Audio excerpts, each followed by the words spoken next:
Hello viewers, আসসালামু আলাইকুম। Welcome to my channel Afroza শখের রান্নাঘর। ভিউয়ার্স, কেমন আছো সবাই? আমি আজ দুদিন যাবৎ কোনো রান্নার ভিডিও আপলোড করতে পারিনি বা দিতে পারিনি। আমার গলার অবস্থা দেখে শুনে নিশ্চয়ই বুঝতে পারছো আমার প্রচণ্ড ঠান্ডা লেগেছে, গলার অবস্থা খুব খারাপ। তো যাই হোক, আমি আজকে রান্না করেছি সজনে ডাঁটা একদম সাধারণভাবে।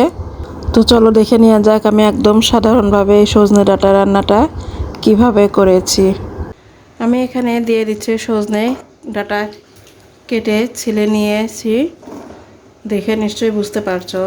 আমি এই সজনেগুলোকে দিয়ে এক একে সব মশলাগুলো দিয়ে দিচ্ছি আমি 4 চামচ পেঁয়াজ পেস্ট, হলুদের গুঁড়া, ধনিয়ার গুঁড়া, কালারের জন্য দিলাম কিছুটা মরিচের গুঁড়া, আর দিয়ে দেব সর্ষে বাটা। ভিউয়ার্স, আমি সর্ষেটা বেশি ব্যবহার করব না। দিয়ে দিলাম এখানে আমি 1 চামচ লবণ। এটাকে দিয়ে আমি একটু মিশিয়ে নিচ্ছি। যদিও পানি দিলে সব এমনিতেই মিশে যাবে, তবুও আমি জাস্ট হালকা একটু নেড়ে দিলাম। আমি তো বাটা পেঁয়াজ ব্যবহার করেছি, দিয়ে দিলাম কিছুটা কাটা পেঁয়াজ, দিয়ে দিচ্ছি পরিমাণ মতন তেল। এখন আমি দিয়ে দেব পানি। এখানে আমি ফুল 1 মগ পানি দিয়ে দিলাম। এখন আমি চুলাটাকে জ্বালিয়ে দিলাম মোটামুটি হাই ফ্লেমে। আমি এখানে 2টা আলু দিয়েছি, যেভাবে লম্বা লম্বা আমি পরে এখানে দিয়ে দেব 2টা টমেটো। এখানে আমি দিয়েছি 2টা আলু, আর পরে আমি দিয়ে দেব 2টা টমেটো। আলু দিয়ে রান্না করলে সজনে ডাঁটা রান্নাটা একটু মাখো মাখো হয়, খেতে ভালো লাগে। এটাকে আমি ঢেকে দিলাম 10 মিনিটের জন্য। ফিরে এলাম 10 মিনিট পর। দেখতেই পাচ্ছ সজনেতে যে আমি পানি দিয়েছিলাম, তারপরও সজনে থেকে আরও পানি ছেড়েছে। এই পানিতে সজনে ডাঁটাটা সেদ্ধ হয়ে যাবে। আমি এখানে এক্সট্রা কোনো পানি দেব না। দিয়ে দিচ্ছি এখানে আমি 2টা কাঁচামরিচ, দিয়ে দিলাম 3টা কাঁচামরিচ। এটা আমি এখন বেশি হাই হিটে রান্না করব না, আমি মোটামুটি স্বাভাবিক জালে রেখেই এটাকে আমি রান্না করে নেব।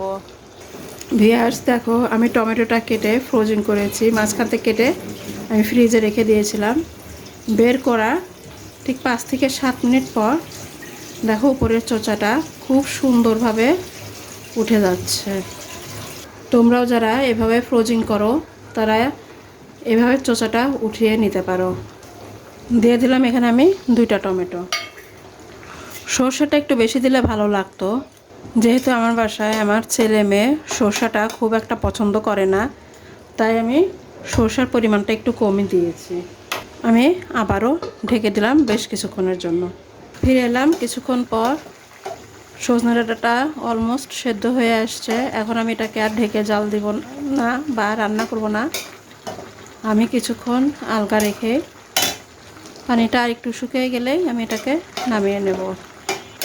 কেমন লাগছে তোমাদের সর্ষে দিয়ে সজনে ডাঁটা রান্না? তোমরা অবশ্যই লাইক কমেন্ট করে জানাবে। সজনে রান্নাটা আমার কমপ্লিট হয়ে গিয়েছে। আমি বেশি ঝোল রাখিনি, আমি হালকা ঝোল রেখেছি।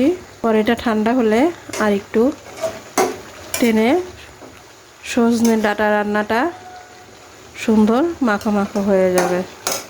হয়ে গেল খুব সাধারণ রান্না, সজনে ডাঁটা রান্না।